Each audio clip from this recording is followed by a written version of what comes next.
Okay, so I'm going to talk a little bit about El Español. El Español is a new startup created in Spain last year, and I'm going to talk about how we got to 100 followers in just 108. We're now with 230,000 or so. So this is the first tweet. The aim of this tweet was to transmit like a fresh impression. We were created by a team of people coming from legacy media, and we wanted to say, well, we are something new. Of course, we had this legacy. This guy was the editor of a former incarnation of El Español in the 19th century, and we wanted to transmit that as well. But first of all, when we created the Twitter account, we didn't have a website. So, there was a problem. We didn't have any content to share. What happened? Well, 4 days later, Charlie Hebdo attack. We began to share other people's content. We did this with cartoons. We shared all the Prophets cartoons, of course. And after that, was really successful, and we began to share the stories of other newspapers in Spain.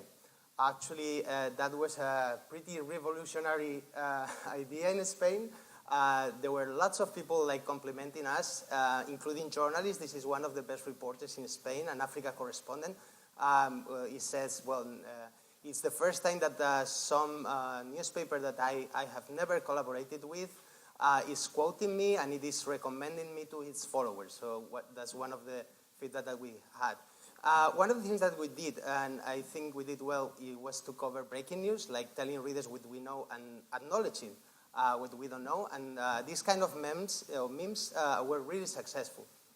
One of the things that we also learned is that you have to have a focus when some big story happens.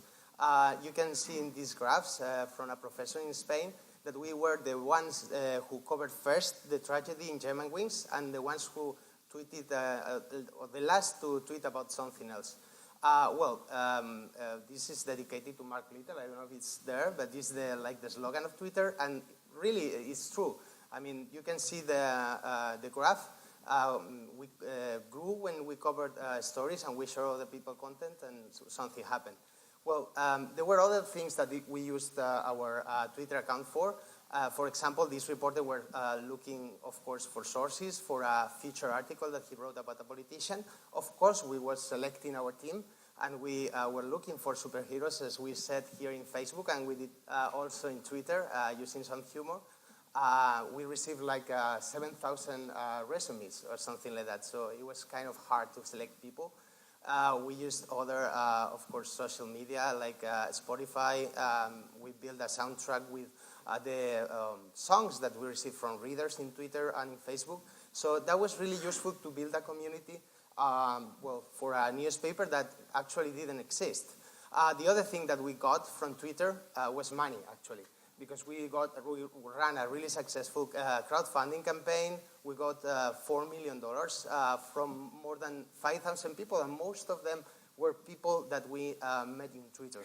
The fact that we were sharing other people's content gave us a space to have a blog with not so many stories. We were just 5 people at the beginning, so it was a little bit hard to get content, so we decided not to do so many things, but do just the right ones. This was a big rally in Spain by a left-wing party, Podemos, and we covered it making a big picture, but a really big picture, a gigapan. We also did this kind of 3,000-word stories about incoming politicians, and we're really successful. We detected that people really read them in mobile devices. We still do. The other thing that we did was to transport the philosophy of curation that we have in our Twitter account to our blog.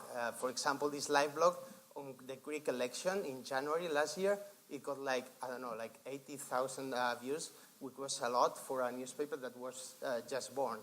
And the other thing was the newsletter. We built a newsletter that is received now by 20,000 people, and is consistently one of the products that is most valued by our readers.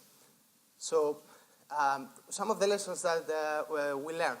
Well, I think that you have to talk to your readers. We try to talk constantly to our readers and respond to what they said.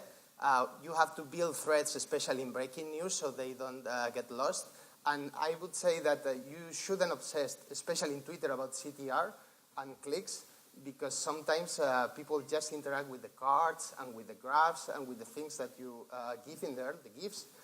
Maybe you can sponsor them. That's something that we haven't tried, but maybe that's the way to go. Thank you.